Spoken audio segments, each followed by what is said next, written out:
Proses penghitungan suara pada pemilihan Ketua Umum PP Muhammadiyah di Makassar, Sulawesi Selatan sudah menghasilkan 13 kandidat terkuat. Lalu apa proses selanjutnya yang harus dilewati oleh para kandidat? Sudah bergabung bersama kami Deborah Setiawan langsung dari Makassar, Sulawesi Selatan.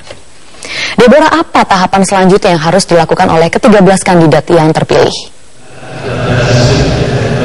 Ya Maria, semalam proses penghitungan sudah menghasilkan 13 nama calon dengan perolehan suara terbanyak yang akan berpotensi menjadi Ketua Umum PP Muhammadiyah.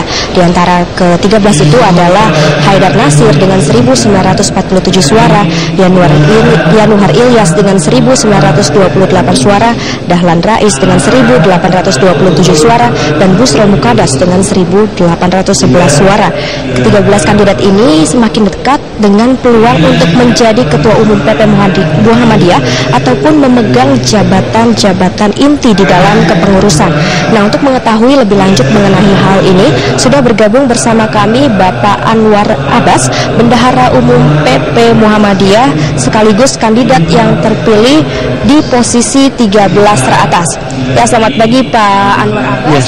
Ya, sebelumnya saya mengucapkan selamat atas terpilihnya Bapak di dalam 13 kandidat besar ini, Pak. Nah, kami ingin bertanya Pak, bagaimana strategi selanjutnya di antara ke-13 kandidat ini untuk bisa menentukan satu Ketua Umum PP Muhammadiyah, Pak? Ya. Insya Allah nanti malam 13 formatur terpilih ini akan rapat dan insya Allah mereka akan bermusyawarah, dan musyawarahnya saya prediksi akan berjalan dengan baik dan lancar tanpa ada satu kendala. Saya yakin dan percaya seluruh formatur akan bisa membuat keputusan yang bulat untuk menunjuk salah seorang yang akan didahulukan selangkah, ditinggikan seranting sebagai Ketua Umum. Dan juga malam ini juga kita akan putuskan siapa yang akan mendampinginya sebagai Sekretaris Umum, insya Allah. Mengenai proses pemilihan suara kemarin Pak, apakah menurut Bapak sudah cukup demokratis, Pak? Saya rasa sangat-sangat demokratis. Ya, saya saja sebagai orang yang terpilih peraih suara terbanyak nomor 1 di Sedang Tanwir, dan sekarang melorot menjadi nomor 6 kalau saya tidak salah di situ, merasa puas dan sangat-sangat puas. Ya, saya sangat ikhlas dan sangat rela meskipun posisi saya dari nomor 1 melorot ke nomor 6. Kenapa? Karena saya merasa dalam sidang muktamar itu saya diperlakukan secara adil. Mereka mendapatkan suara memang secara layak, secara pantas, secara patut, dan secara berakhlak.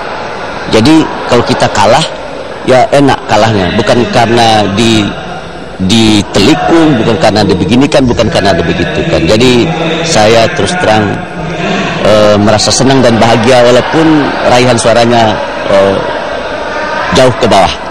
Mengenai Muhammadiyah ke depannya Pak, apakah ada rencana untuk lebih proaktif dalam terlibat di permasalahan internasional seperti di dalam misi perdamaian dunia, Pak? Iya, Islam itu kan adalah rahmatan lil alamin, dan Muhammadiyah adalah gerakan Islam. Oleh karena itu Muhammadiyah tidak boleh hanya hadir di negeri ini. Muhammadiyah hadir di belahan dunia mana saja, dan Muhammadiyah sudah mengerjakan akan itu. Misalkan contoh, ada masalah yang dihadapi oleh kaum muslimin di Moro, Filipina. Muhammadiyah ikut melakukan negosiasi dalam mencarikan solusi dan perdamaian di Moro. Ada masalah di di Patani di Thailand. Muhammadiyah juga hadir di sana.